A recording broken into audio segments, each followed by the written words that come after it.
Hey everybody, this is Scott Levin. I'm here today with my good friend Catherine Mattice. How are you, Catherine? Doing well, thanks. Good. So Catherine is the CEO of Civility Partners. They are this really interesting company, and I'm going to tell you a little bit about Catherine and Civility Partners, and then have a quick conversation about how she helps the world, and then how her work kind of can relate to family law and mediation and peacekeeping. So a little bit about Civility Partners. They are a culture change consulting company that partners with clients to help them create a positive workplace environment. So one of the phrases that really caught my attention on your website, Catherine, was that organizations with healthy workplace cultures have employees that get along and respect each other, meaning that they'll make better, more innovative decisions, and you'll have reduced turnover and absenteeism.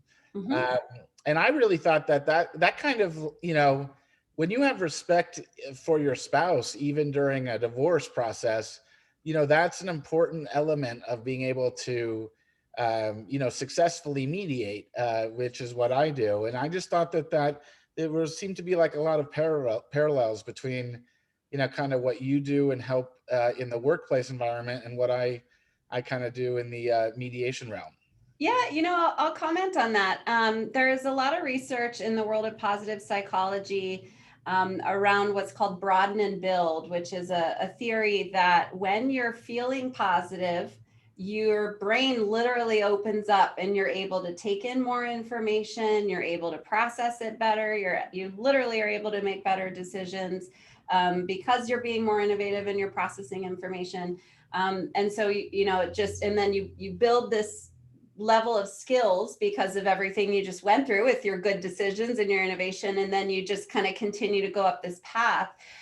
Versus when you're in a really negative space, literally your reptilian brain is what's functioning, and then you're not making good decisions, you're in fight or flight, you're not stopping to think about decisions and innovation. And so yeah, to your point, getting a divorce, if the more positive a place that you can be in, the better it will be. And there is research to support that, not just, hey, we're nice. And so it felt good that we were able to do that. It's literally your brain is functioning better when you're in a positive place.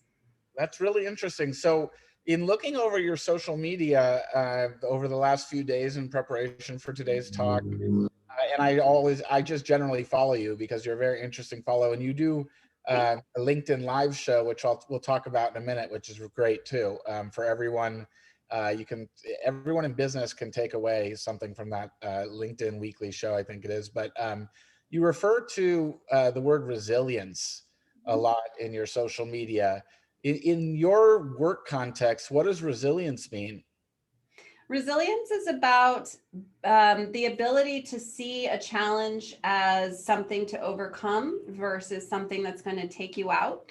And it's the ability to sort of bounce back and build from that challenge. And also something that's studied in positive psychology and really where the research lies. And it's a positive skill. If there's resilience in the people within an organization, that's a good skill to have. It means they can manage their stress better. It means, again, they're making better decisions. They're more innovative. They're more productive. And with divorce, resilience is an important aspect to having a successful divorce, if that's a phrase. Yeah, it's a big, and we also in divorce world we often talk about resilience in terms of our children. Yep. Our children, we need them to be resilient because this world is only getting harder for them hmm in their futures. But divorce can teach kids how to be resilient, or the need for resilience.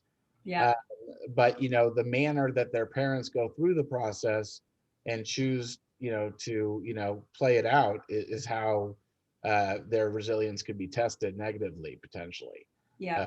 uh, with a drawn out process and all that.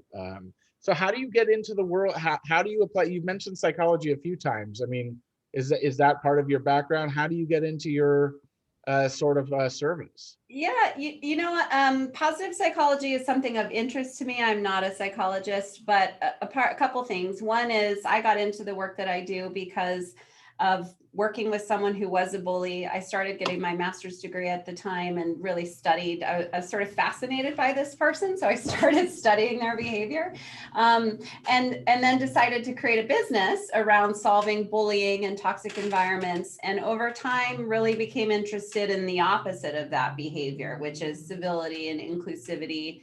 And positive psychology just sort of naturally fell into part of that. And when you're at work and feeling abused, that's certainly going to take you down, right? And so I have become very interested in why some people are more affected or not able to overcome bullying or harassment, while others are able to get past it and kind of like, okay, I got through that. I'm a better person because of it.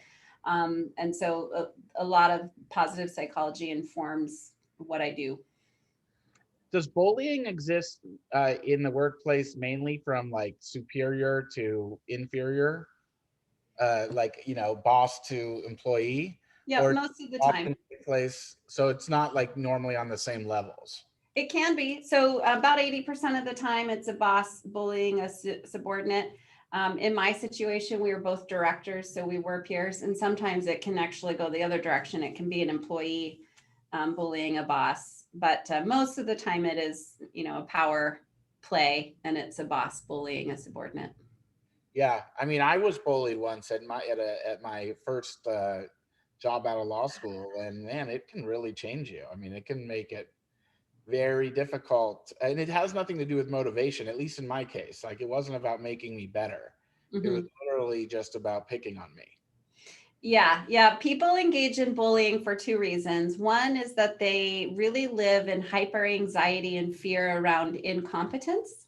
So, what that means is if they felt that you were well liked or really good at your job, that threatens their ability to be competent. The other option is that if you make a mistake or they just, for whatever reason, perceive you as someone who's not as good as them, then that's also sparked up. So that's the first piece. And then secondly, they have no emotional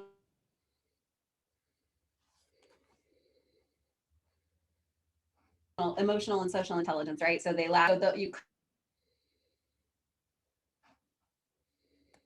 and that's why people engage in bullying behavior. So I kind of joke that they're Let's continue. What sort of businesses, in terms of like size, industry, can benefit from you, and how do they, how would someone reach you? Yep. So we work with all industries of all shapes and sizes. Where there's people, there's drama. So it doesn't matter the size of the industry. We've been in many places. And you can find me anywhere. You could Google me, hit me up on LinkedIn, go to my website, which is civilitypartners.com. I am all over the place. So Cool. And improvisers. and improvisers, indeed.